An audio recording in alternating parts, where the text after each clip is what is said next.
Biggie suggested this idea of the Titanic. At first I was a bit reluctant because in one way, fair enough, the city is celebrating the great industry that built these great ships, and I mean in their day they were just like groundbreaking ships.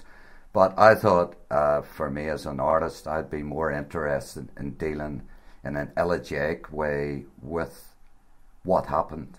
And the series starts where the ship is coming towards the iceberg.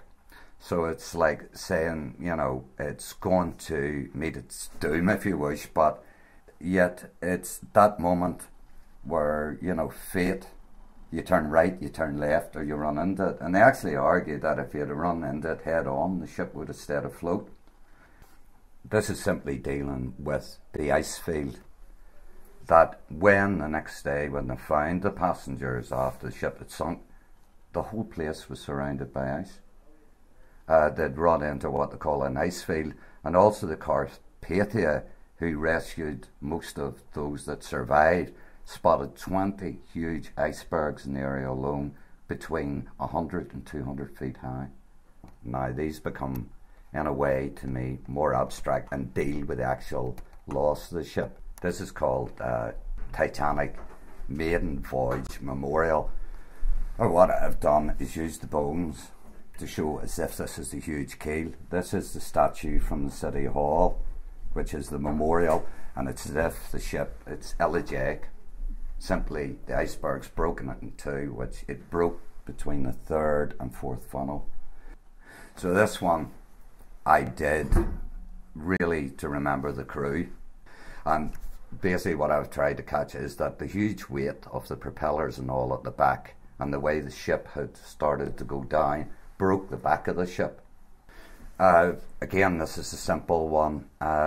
There's an eyewitness account that there was a woman found the next day just floating in her nightdress with her child clutched to her chest.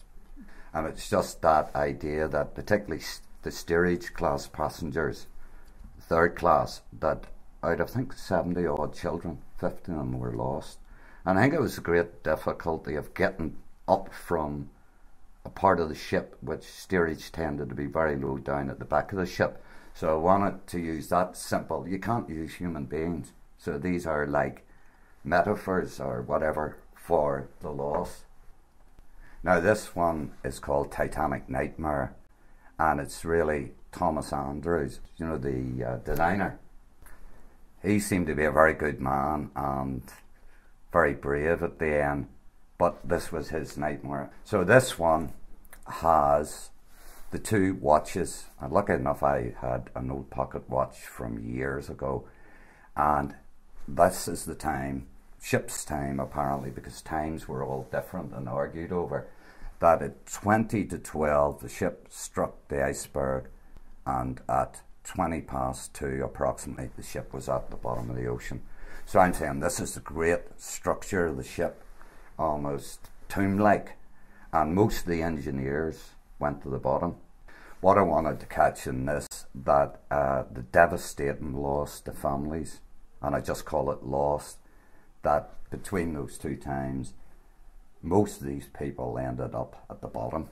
So the last one, which I hope you'll find interesting, I called this the structure, because quite often with disasters it's the people at the bottom get the blame and the people at the top get away with it.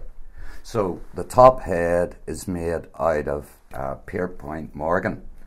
He owned the line through a subsidiary, because White Star was sold to his company in America.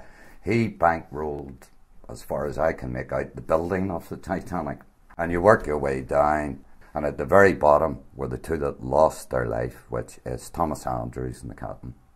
I said they're not light, but they should move you.